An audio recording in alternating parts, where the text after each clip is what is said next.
¿Qué es eso? Tierras raras. Son unos elementos que se encuentran en la naturaleza, que no son ni tierras ni son raras. Pero hacia los años 1786, en una mina de Suecia, se encontraron unos óxidos y haciendo alquimia de ella, se descubrieron una serie de elementos que eran nuevos en la química. Entonces sus investigaciones duraron más de 100 años y fueron añadiendo elementos de esa parte de la química en la tabla periódica donde están los elementos que justamente hoy constituyen esos 16, 17 elementos de tierras raras. Son muy importantes para la tecnología, es importantísimo estratégicamente. Así como se usa el litio, ¿verdad? Y que ha provocado problemas serios, y creo que una de las razones por las cuales Evo Morales saltó del gobierno en Bolivia es que en ese país es uno de los principales productores de ese elemento. Tanto así que el señor de Tesla ha metido todo el brazo en ese país. En el caso de las tierras raras, ¿para qué sirve la tierra rara? Para sembrar aguacate, yuca, ñame, se da mejor el ñame que... Hoy en día, nada de lo que estamos viendo, ni siquiera viéndonos a nosotros en la televisión, fuera posible sin esos elementos. Son los elementos que constituyen, es una especie de alquimia, donde cada particulado de ellas dan efectos especiales a los componentes de que hoy dependemos, que es justamente toda la tecnología de televisión, la transición energética no sería posible, porque son elementos fundamentales para construir imanes de alta resistencia. Entonces, constituyen desde la medicina hasta lo que es ir a la luna, lo que es el control de armamento, lo que son los láser teledirigidos para bombas inteligentes.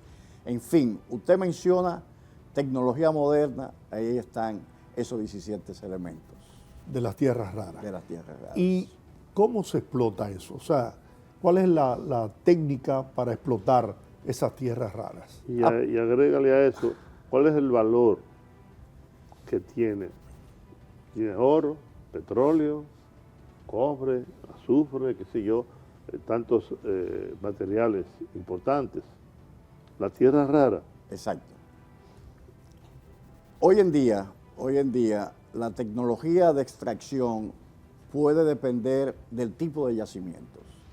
En la naturaleza existen diferentes tipos de yacimientos conteniendo tierras raras.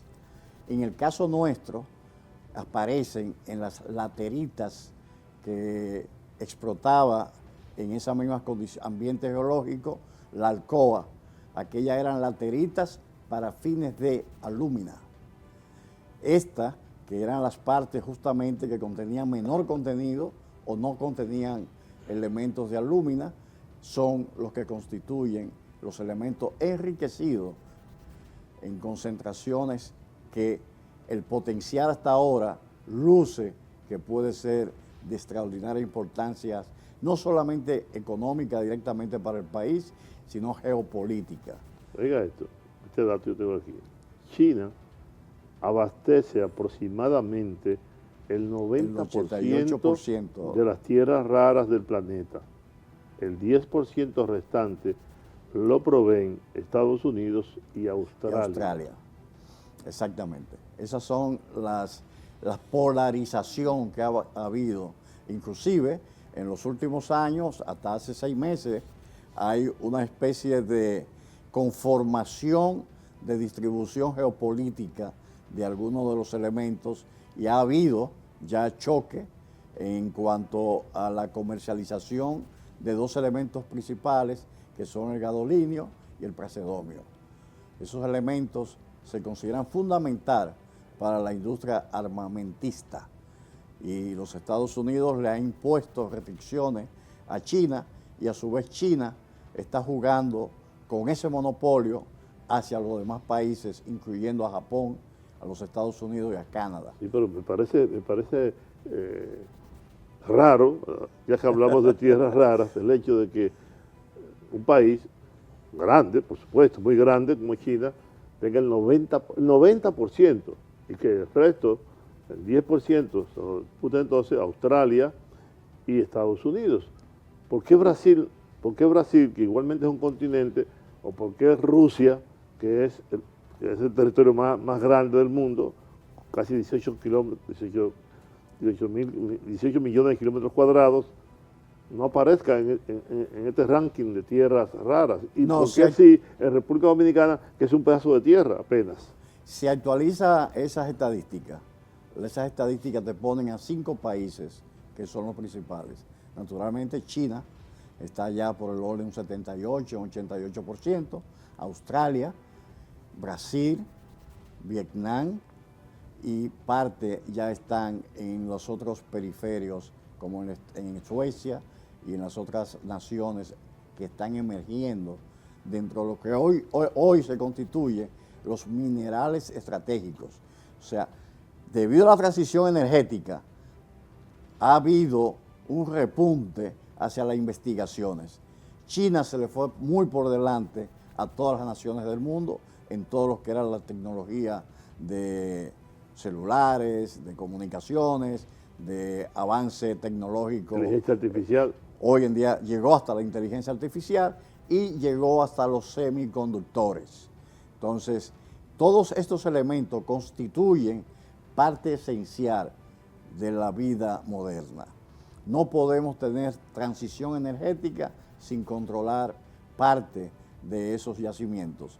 Y en los últimos años, apenas el año pasado, Europa ya definió lo que eran los elementos estratégicos y política hacia las exploraciones y controlar yacimientos de minerales estratégicos.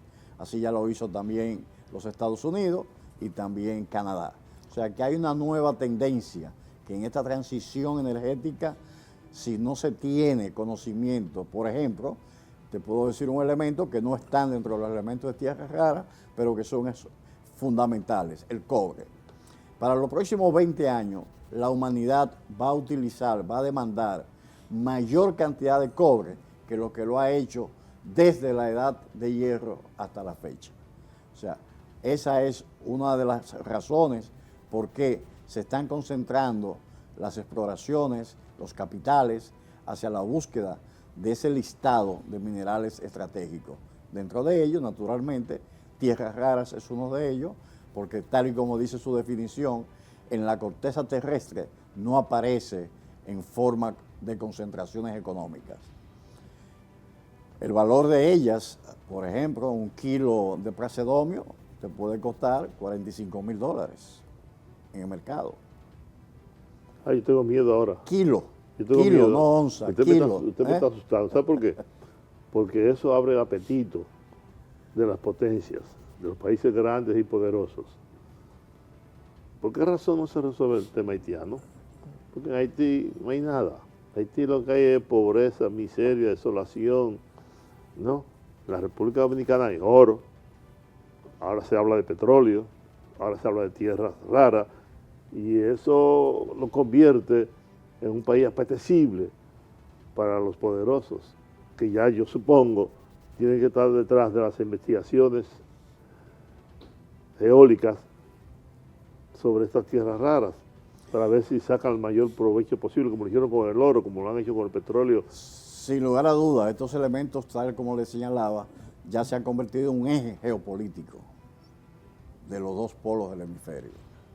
Usted encuentra hoy en Canadá, un país tan abierto, que le dice las inversiones chinas en lo que llamamos el listado de minerales estratégicos no pueden pasar de un 45%.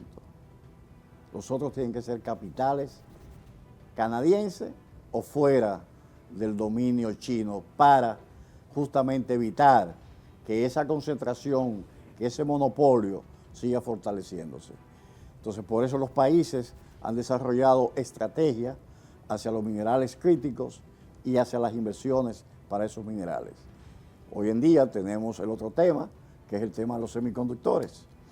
Asimismo le despertó a Occidente lo que Oriente estaba controlando, semiconductores. Claro, pasó en África. Y encontramos las demás naciones por igual, ¿no? Que el colonialismo llevó hasta cierto límite y después entonces se quedó el país con la pobreza y naturalmente los países que se enriquecieron tecnológicamente fortalecieron sus capitales y se convirtieron entonces en lo predominante de la política mundial.